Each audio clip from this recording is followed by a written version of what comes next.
Wo ist denn hier der Mikrofon? Manage. Wo ist der? Oh, man. Wollte nicht den Account Name. It still happens, huh? Still happens. And you still look like a little angel. A bold angel with a little blur around your head. Where's that Riverside's background? I wonder. Doesn't matter. How's your day been? Good. It is. So I can't switch the microphone. Not sure which microphone I'm using. Perfectly fine. Awesome. Then without further ado, we wanted to talk about the slide we spoke about yesterday, a modern marketing tech stack. That was, I think, well, unlock features used by professionals. I'm not allowed to share anything. That is a bit of challenge. Yes. I'll share it with you. You share it with me? Yes, I do. And then my day was good. Thank you for asking, Alex. Slide 44.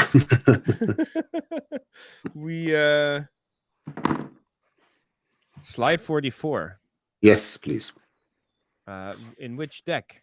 I shared it with you 2 seconds ago. It's the 44.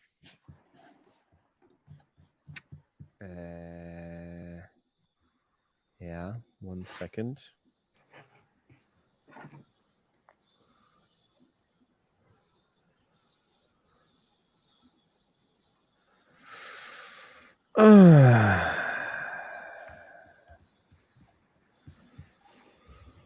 Well, that's very unprepared of us today. Wow. Doesn't matter. Intelligent architecture. Well, think about it. You remember the webinar is in 42 minutes. The webinar is in 42 minutes. We are well prepared. It's going to be in German. Yes.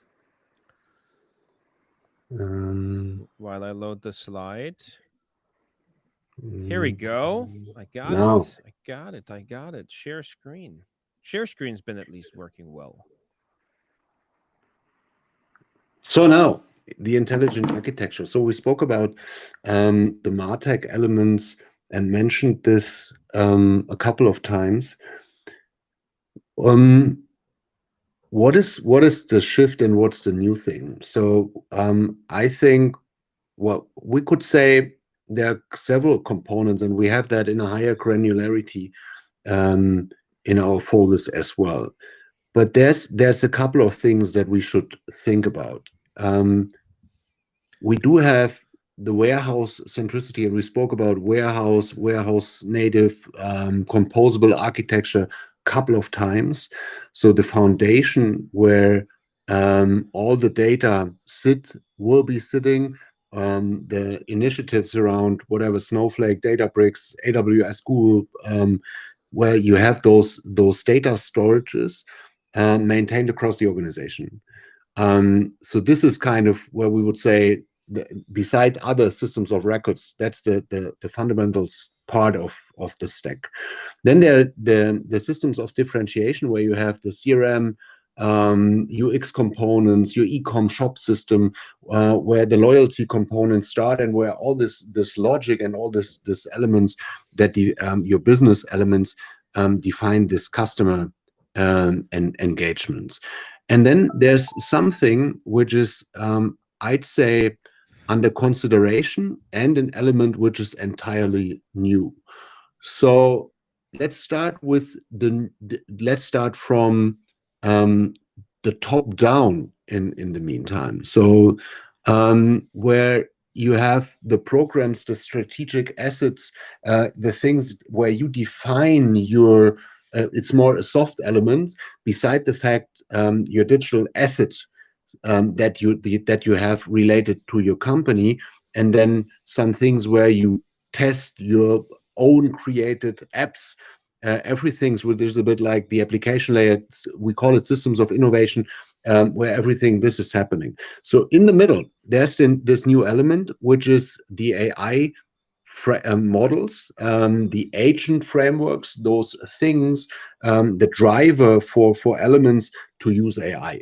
To be fair, in all of those areas, you can use the bubbles of AI. There will be agents just focusing on the digital asset management element or just on the CRM component, but there's something which is the orchestration element in the middle. So one is that you just have the models. That is cool. Now I have a layer with the models, but there's it needs to be nicely coexist and collaborate with the layer in particular below, where you drive data and make them available into those new AI models in this, call it company brain whatsoever, the perfect wording for it is. So a lot of companies would say, we already do have CDPs and we have data management things and we nicely collect consent and feel cool with that. That's okay. Consent, data management, classic stuff, identity, access management, the login procedures, and the analytics component, that's all cool. I believe that this is there, but there's one thing that needs to change a little bit. So one is a new element that's coming, where the knowledge graph, that's a thing to say, oh, what is this about and why do I need that in my MarTech stack? So you hear guys like High Touch talk about semantic layer and elements. That's cool. You hear just today Salesforce acquired a brand to have agentic elements inside of it. So that's the thing where you say, well, this is perfect. So you have big platforms, but regulate data upstream and then connect it to the enterprise. That's a bit the smart way. So therefore, the graph DB, which is named inside of this data and development layer, that's a new thing. And this needs to collaborate nicely with a thing called Customer Data Platform. And for the acronym, we added a 2.0 on this one.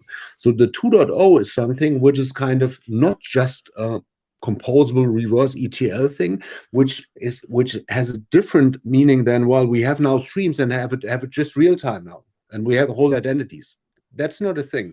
So there's a new element which picks up audiences in an entirely different and agile way, which makes data available for those real-time purposes based on a graph technology and combines this one to feed that for the agents with new elements like new APIs, where you don't necessarily need all the integrations, because the graph is handling a lot of those integrations already and combines the data. So there's kind of, this is a thing.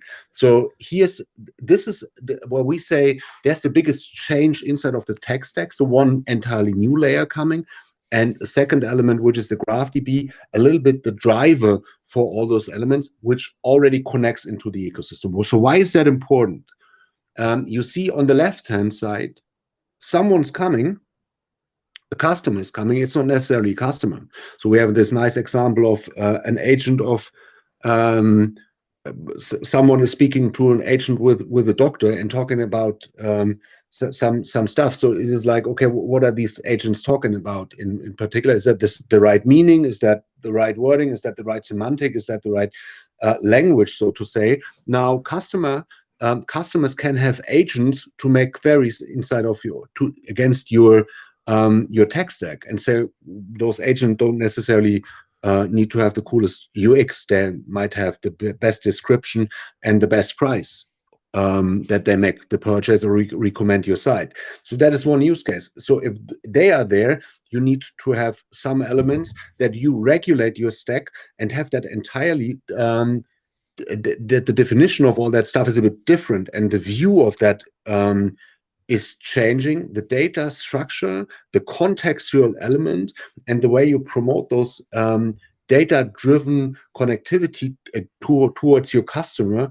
that's the new element. And this is kind of, when we speak about the smart tech stack, this is a bit the thing we have in mind. So it's clustered in those areas, it's in those hierarchies, there are those new elements, and where we in particular will also be focusing in the next, I'd say, 30 minutes, so when we start the webinar, of course, is like this graph DB and those CDP elements, and talk about in much more depth about how this looks like, how this connects. What is the opportunity? And this is not so much about, hey, we only have an LLM and now we have cool cases. Well, let's start with the machine room, get this clean, and make it work properly. You all remember when years ago it was like, oh, well, we just put in a personalization engine and it's all fixed. So we just need an ESP. It's all cool. No, it's not. You still clean up the mess you built in the system, and where big platform just overpromised, and you threw a lot of money towards companies, implementation consultancies who still sit there, and it's still not properly working the customer journey. That's a bit it. So make it right at the first step. That's what we would say. And AI is faster, so you can't pick up at a later stage, or shouldn't, at least. So a long talk, but hopefully this all makes sense, and the slide is now self-explaining a little bit. Or not. It's I think a very interesting introduction of like how we see the world potentially moving forward, and how then the knowledge graph fits into enabling all these different pillars, right? So it's like while we're not diving deep onto that from a webinar perspective, but like if you then zoom out from the webinar and think like, how does that look like from an organizational perspective, that's where of course it becomes then really relevant. You did a good job. I think you're prepared. You're on fire for the upcoming webinar then. Let's see. And luckily I clicked the right button this time and not the stop recording button like last That's good. time. We learn over time.